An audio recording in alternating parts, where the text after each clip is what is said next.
우리 하나님 말씀 같이 읽어볼게요. 요한복음 7장 38절 39절 같이 읽어보겠습니다. 시작. 나를 믿는 자는 성경의 이름과 같이 그 배에서 생수의 강이 흘러나오리라 하시니 이는 그를 성령을 가리켜 말씀하신 것이라.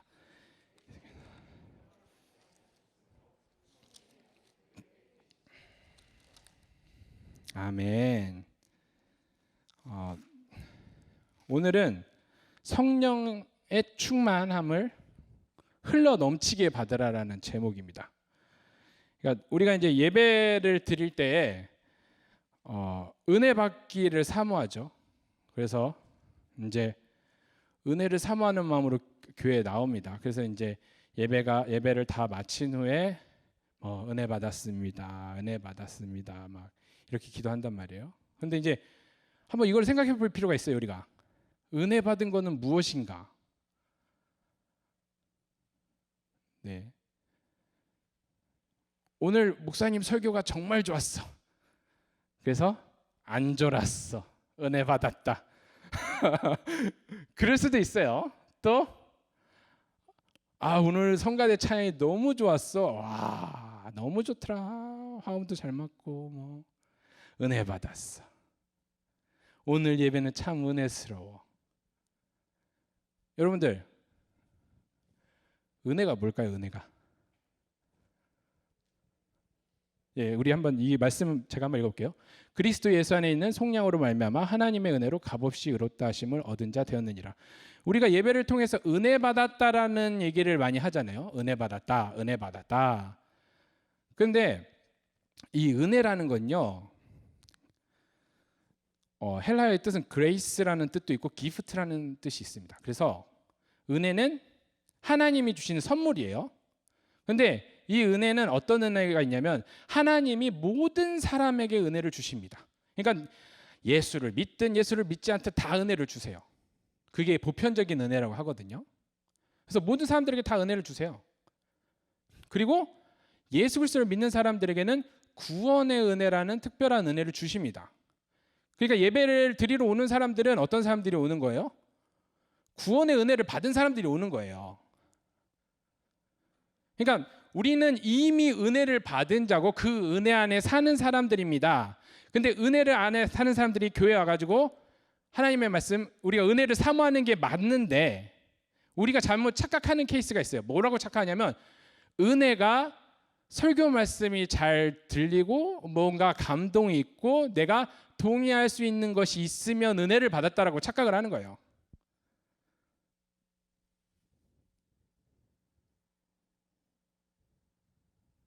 네, 죄송합니다.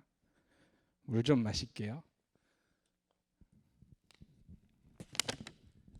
제가 어저께 잠을 못 잤어요.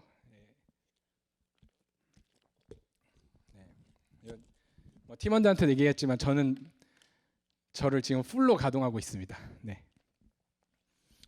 네, 이게 육아와 와이프가 이제 셋째를 임신해가지고 그래가지고 육아와 와이프와 학교 공부와 위부 사역이랑 모든 플로를 가동하고 있어요. 그래서 잠깐 순간적으로 약간 DG가 왔는데, 네, 아시지만 리젠트는 빡세기로 유명한 학교입니다. 그죠, 송전도사님? 그죠, 아무지척 한 번만. 네, 리젠트는 힘들기로 소문난 학교예요. 네, 그래서 이제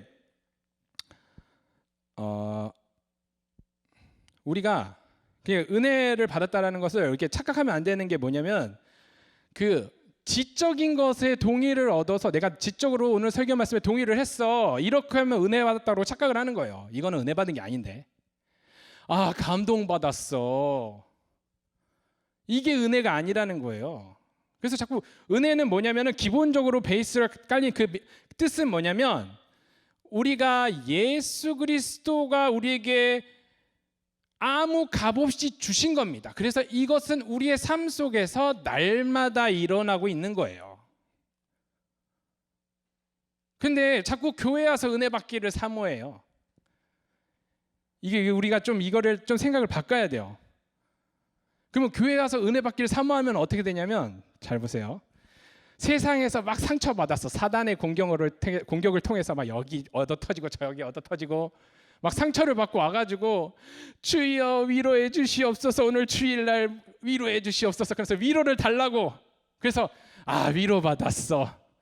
정서적으로 감동을 받고 정서적으로 위로가 됐어. 그리고 나서 이제 일주일 또 살아가는 거예요.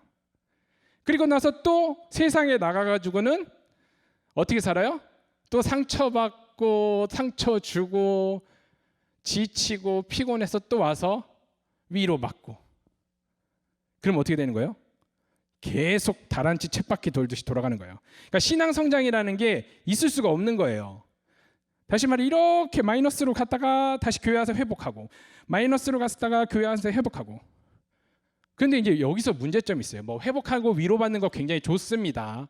그런데 우리가 이제 찬양 집회 오신 분이니까 저는 믿음의 수준이 높다고 믿습니다. 할렐루야? 네, 아멘 해주세요. 할렐루야? 네, 우리가 믿음의 수준이 높아지려면 우리가 어떻게 해야 되냐면, 상처받고 위로받고 이렇게 떨어지고 해서 또 와서 또 제로가 되고 이렇게 살아가는 게 아니에요. 우리는 어떻게 해야 돼요? 떨어졌다가 또 계속 올라가야 돼요. 그것이 뭐냐면 영적인 움직임, 다시 말해요, 영적인 무브먼트가 있어야 되는 거예요. 그래서 우리가 예배를 왔을 때 이런 영적인 무브먼트가 생기려면 어떻게 되냐면, 우리가 예배에 왔을 때 무엇을 바라봐야 되는가를 생각해 봐야 됩니다. 그냥 당연히 은혜 사모하는 거 좋습니다. 나쁘다라는 얘기는 아니지만, 우리가 믿음의 성장을 위해서는 우리가 단지 은혜 받아서 그치면 안 되고요. 우리는 무엇을 사모해야 되는가? 예배 시간에 성령 충만함을 사모해야 하는 거예요. 바울이 뭐라고 했어요? 자, 이거 한번 같이 읽어봅시다. 시작. 술 취하지 말라. 이는 방탕한 것이니 오직 성령으로 충만함을 받으라. 성령의 충만함을 사모하는 거예요. 예배 시간에는요, 하나님 성령 충만하게 해주세요. 우리가 주일 예배를 드리든 수요 예배를 드리든 새벽 기도를 하든 우리가 무엇을 위해서 기도해야 됩니까? 사모해야 됩니까? 성령 충만하기 위해서 사모해야 됩니다. 이런 예화 많잖아요. 컵이 있어요. 주전자로 물을 막 붓습니다. 채워요. 성령 충만은 이것과 유사합니다. 다시 말해, 계속 채우는 거예요. 채워. 그리고 이 성령의 충만함을 그냥 끝나는 것이 아니라 채워서 나중에 이게 흘러 넘쳐야 돼요. 그래야지 나만 살아나는 게 아니라 흘러 넘칠 때 내 주변의 이웃이 살아나는 거예요. 성령의 역사는요, 우리만 충만해서 우리만 행복해지고 우리만 하나님 은혜 가운데 푹 잠겨 살고 이게 하나님의 역사가 아닙니다. 성령의 역사가 아니에요. 성령의 충만함은 하나님은 원하시는 것은 우리가 성령 충만하여서 우리가 이것이 흘러 넘쳐서 다른 사람에게 전달되도록 너희는 내 증인이 되라. 그것이 바로 성령 충만입니다. 그냥 가만히 있으면 안 돼요. 그래서 우리가 성령의 충만함을 사모해야 돼요. 예배 시간에.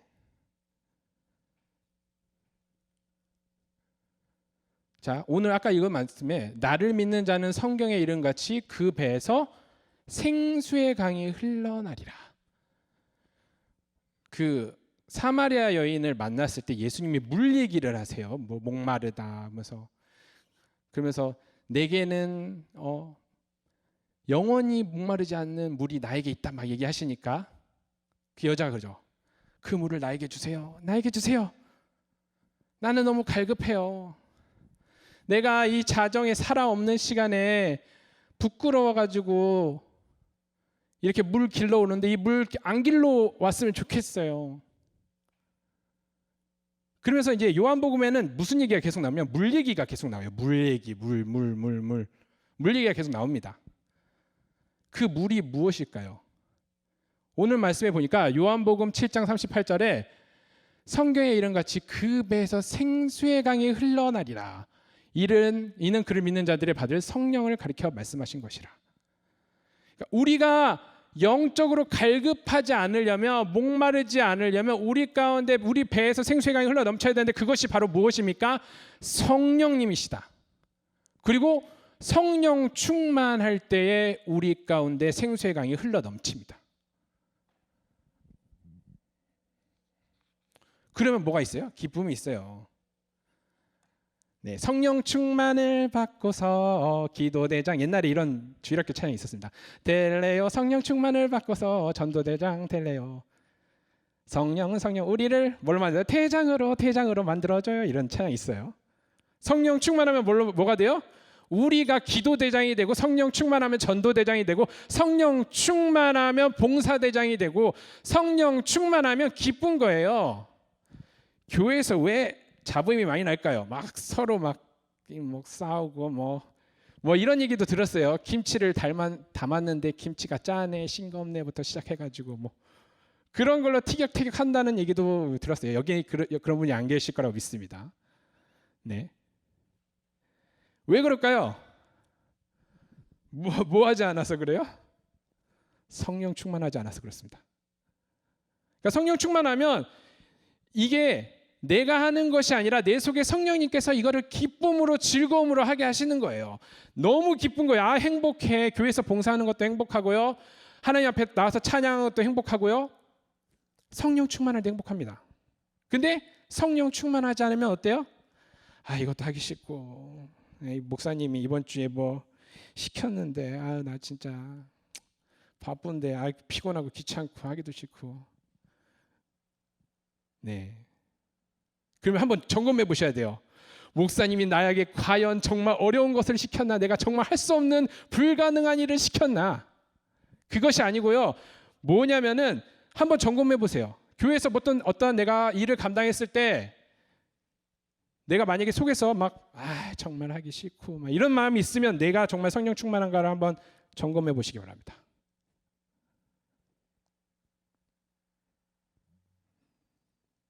위브의 목적은 뭐냐면요. 여기서 은혜 받고 죄송해요. 여기서 성령 충만하고, 저도 너무 이거에 너무 익숙해져 가지고, 네, 여기서 성령 충만하여 우리가 개 교회 가서 열심히 섬기시면 됩니다. 네, 개 교회 가서 열심히 섬기세요.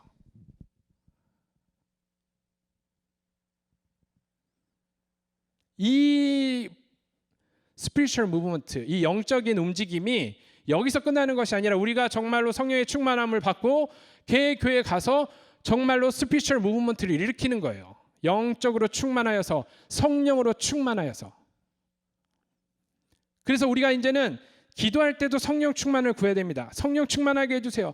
찬양할 때도 그냥 찬양하는 것이 아니라 성령 충만하게 해주세요. 말씀 드릴 때도 말씀을 들을 때 성령 충만하게 해주세요. 저는 이 말씀을 굉장히 좋아하는 말씀이 있어요. 뭐냐면 예수님이 부활하시고 나서 제자들 2명이 엠마오로 막 갑니다. 터덜. 아이고, 예수님이 돌아가셨대. 그런데 부활했는데 막 그러면서 나는 보지는 못했고 막 2명이 막 걸어가 엠마오로 터덜 걸어가는데 그때 예수님이 딱 나타나시는 거예요. 그러면서 이 2명의 제자들에게 하나님의 말씀을 풀어줘요. 그때 하나님의 말씀을 풀어줄 때 어떤 일이 일어나냐면 그들이 갑자기 생기가 돌기 시작합니다. 그리고 예수님이 예수님인 것을 딱 나타내고 나서, 그리고 나서 이 제자들이 예수님인 걸 알아본 거예요. 그리고 나서 예수님이 싹 사라집니다. 그때 제자들이 한 얘기가 있습니다. 그가 우리에게 말씀을 풀어줄 때 우리의 가슴이 뜨겁지 아니한가. 하나님의 말씀을 들을 때요, 그냥 우리가 그냥 듣는 게 아니고 귀로만 듣는 게 아니라 성령 충만하게 들으면 우리 가슴이 뜨거운 거예요. 그 뜨거운 것이 우리의 삶의 원동력이 되는 거예요. 그 뜨거운 것을 통하여서 사람이 살아나는 거예요.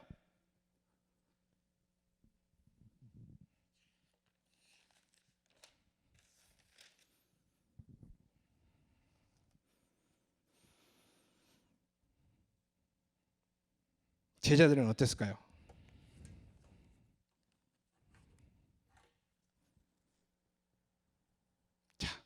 사도행전에 그들이 다 성령의 충만함을 받고 성령이 말하게 하심을 따라 다른 언어들로 말하기 시작하니라. 방언을 했죠. 다른 말로. 사람들이 신기했어요. 그리고 사도행전 4장 31절에 비기를 다음에 모인 곳이 진동하더니 무리가 다 성령이 충만하여 담대히 하나님의 말씀을 전하니라. 당시 하나님의 말씀을 전하면 어땠죠? 잡아서 막 공에다가 세우고 때리고 그랬어요. 그런데 이 사람들이 겁이 없어진 거예요. 성령 충만하니까. 아이, 때릴 테면 때려봐. 죽일 테면 죽여봐.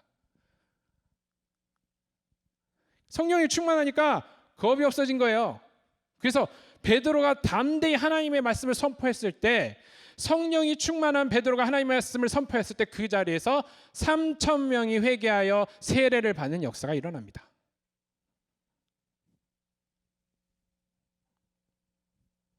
스데반이 성령에 충만하여, 스데반은 성령이 충만하여 돌에 맞아 죽을 때도 예수님을 바라봤습니다.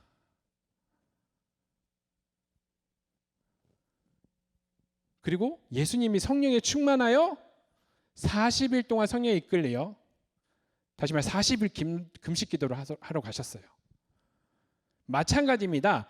성령이 충만하면요, 무브먼트가 생겨요. 성령이 충만하면요, 담대해져요. 성령이 충만하면 우리 삶이 달라집니다. 맨날 주일날 와가지고 그냥 위로받고 회복되고 이걸로 끝나는 것이 아닙니다. 이제는 뭐냐면요, 계속 다람쥐처럼 쳇바퀴 도는 것처럼 도는 것이 아니라 이제는 우리가 올라가야 돼요. 올라가야 돼요. 그래서 우리가 날마다 성령 충만함을 사모해야 됩니다. 우리 설거지 할 때 있잖아요. 저도 설거지 하는데 이제 그 컵에 이제 뭐 커피나 이런 게 남아 있죠. 그러면 커피에 이게 막 음식물 그 커피가 남아 있으면 막 물을 막 부어요. 막 부으면 이제 그 커피 찌꺼기가 위로 다 올라가면서 이제 다 없어져요. 그러면서 깨끗해지죠. 우리 안에 성령 충만하면 어떤 일이 일어나면 우리 가운데 불순물들이 사라지는 거예요. 성령이 충만해야지 불순물들이 사라져요. 그러니까 성령님이 계속 우리 가운데 충만하면 충만할수록 우리의 악한 본성이 드러나지 않습니다. 그래서 바울도 뭐라고 했냐면 성령을 따라 살으라고 했어요.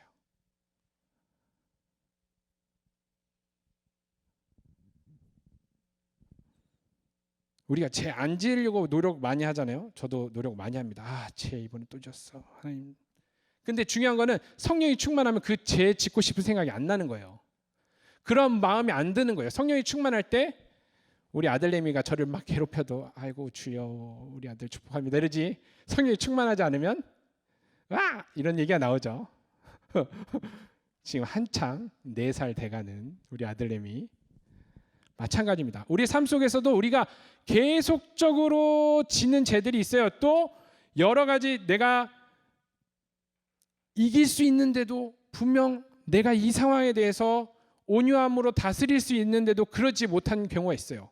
그런데 성령으로 충만하면요, 이 모든 것을 이길 수 있습니다. 그러면 우리의 삶이 변화되는 것입니다. 그리스도인들이 교회를 다니고 예배를 드려도 변화가 없다면 한번 생각해 봐야 됩니다.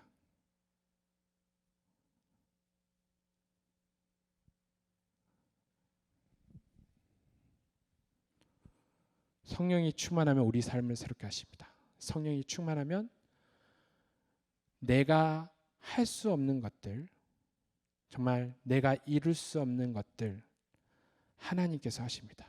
내가 하는 것이 아니고요, 성령님께서 하시는 거예요. 그래서 우리가 항상 사모해야 될 것은 성령의 충만함입니다. 우리 이 시간